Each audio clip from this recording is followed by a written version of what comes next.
Some of you have pointed out that I sort of sound like a vampire, so from now on I'm going to speak like this as if I'm a true vampire, a creature of the night. Blee! Which is what vampires say very often according to the people at Paradox Interactive and Arrowhead Studios. If you would like me to talk like this non-stop, say so in the comments, because now I am going to stop and try to talk like a normal person. I know the accent is a bit thick sometimes because I've been using it for a very long time. I could talk like a Scottish person. A really bad Scottish person. Well, no, not an evil Scottish person, just a bad Scottish accent. I could try an Australian one, but I keep getting it confused with an Irish one, and then I can do a French accent very well. I actually speak French. I could probably do the show in French, but then no one would watch it because who gives a crap about French? But back to the matter at hand. Vampires in video games. I know I've done a show about Vampire the Masquerade Bloodlines, which is now on GOG. It's on GOG without DRM, it has patches in it.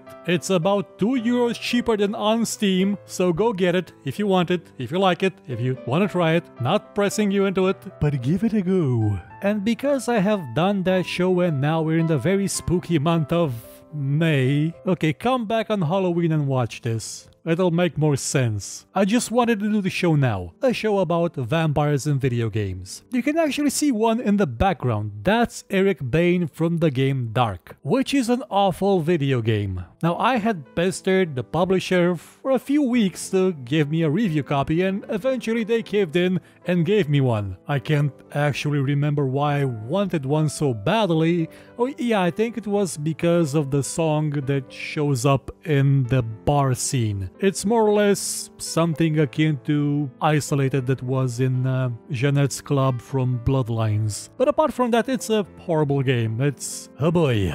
It also had Doug Cockle's voice, you know, Geralt from the Witcher series. And that's about it. That song and Doug were the only good things about that game. Well, it did try to have an interesting plot, but it tried to have an interesting plot. What I'm getting at is that besides Dark, released in 2013, I actually made that video in 2013, the one you're seeing on the background, there haven't really been games about vampires. Well, yeah, there's been the Castlevania games where you are playing as Dracula lately. But besides that, there really haven't been that many games of this type. And I actually have to sit down and wonder why. Twilight was big as hell, so you'd think someone would cash in on it. Oh, yeah, well, yeah, Calypso and Realmforge sort of tried with Dark and it ended badly. And apart from that, there haven't been that many vampire games recently. I mean, at least good ones. One that treated the subject with any sort of respect, any sort of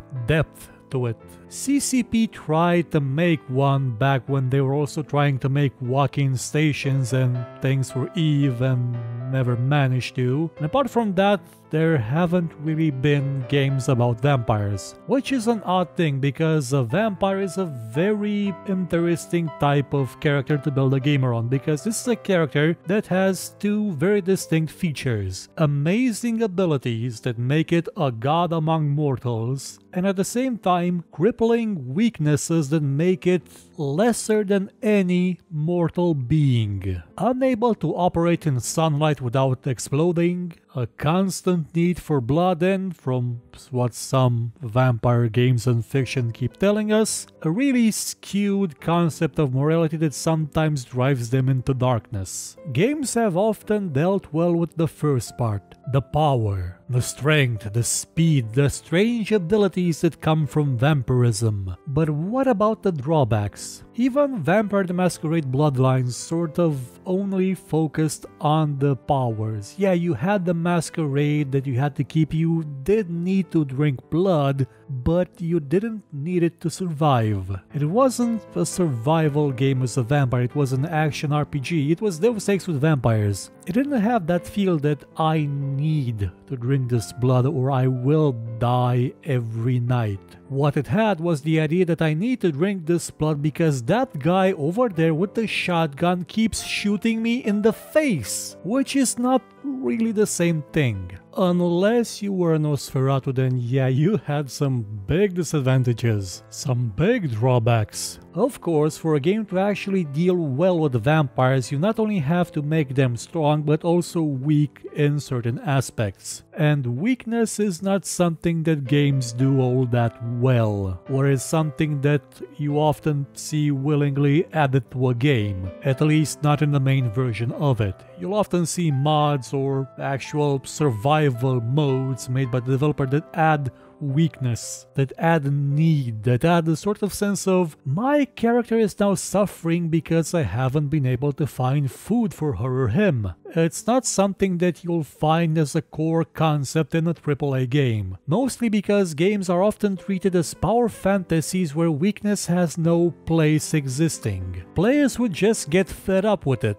Well, certain players would, like the ones that played Far Cry 2 and were very annoyed at the fact that the character had to constantly take malaria medication. Now that was a weakness. Yeah, it wasn't a vampire, but it was a weakness. It made the character have a need, one that would derail the main story, the main objective, what the player actually wanted to do. And to me, that actually set Far Cry 2 apart from the rest, because it made you feel like you actually had a part in that world and weren't some eternally immortal mercenary sent from Mount Rocket Launcher high up on Machine Gun Peak or something. It made it feel, well, real is a bad word, because in that game I pulled enough shrapnel to make an elephant out of my knees, but it did make that game believable by giving the character a flaw. Flaws are important because we all have them, and yet game characters tend to have them, in quotation marks, yes, I'm making the gesture right now, only when it comes to bits of the story and not in the actual gameplay. Like you would constantly see Lara Croft in Tomb Raider as she was in cinematics very scared and very injured and hurt, while in the gameplay she was the Terminator. No pain, no feeling, just murder. Come to think of it, there wasn't much sun on that island because it was mostly a constant storm, so maybe she was a vampire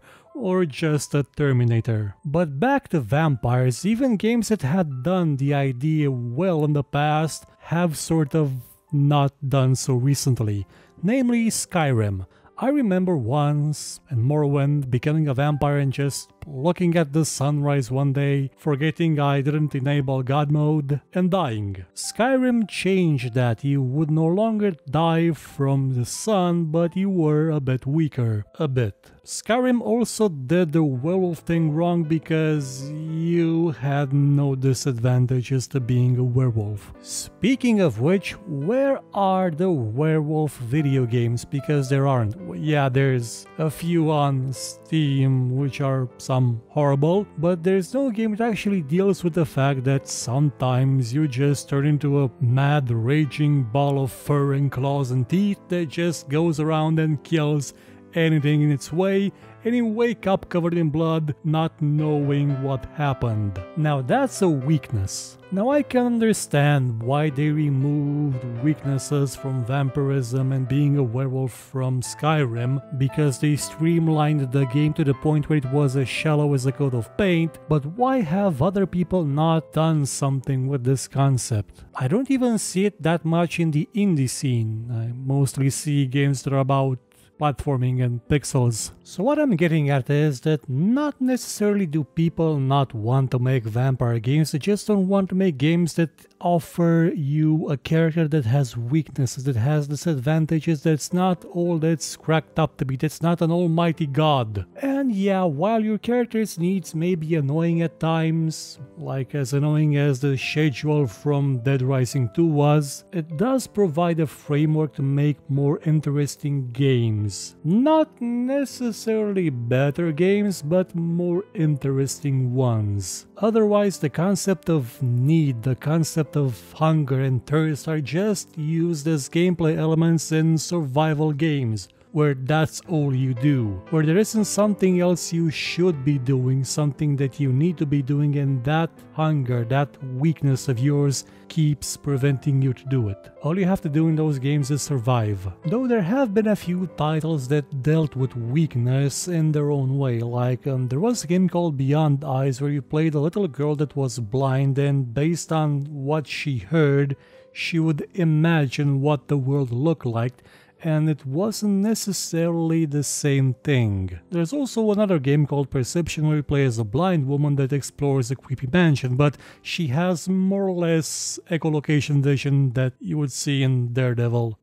Though if I'm not mistaken, there is a game in development, I don't remember the name, where you can see only by feeling the game controller. The vibrations indicate what you're doing, which is a fantastic concept. An amazing one, because it lets you explore a weakness in a game. It lets you experience that disadvantage. Sure, it's not about vampires, but we'll get there eventually. Now, if you'll excuse me, I must go into the night and drink tea, which is quite a common drink for vampires. If you enjoyed this show, hit the like button, subscribe, and share it with your friends. Or, if you thought it was horrible, then share it with your enemies and make them suffer. We shall be your weapon of vengeance. But if you liked what you saw, you could, I don't know, maybe donate, because basically YouTube is horrible at revenue, by using the link in the description, or just buy my book. It's a fantasy book about, well, a lot of stuff. I guarantee it won't suck, and if it does suck, you can find me here and complain about it.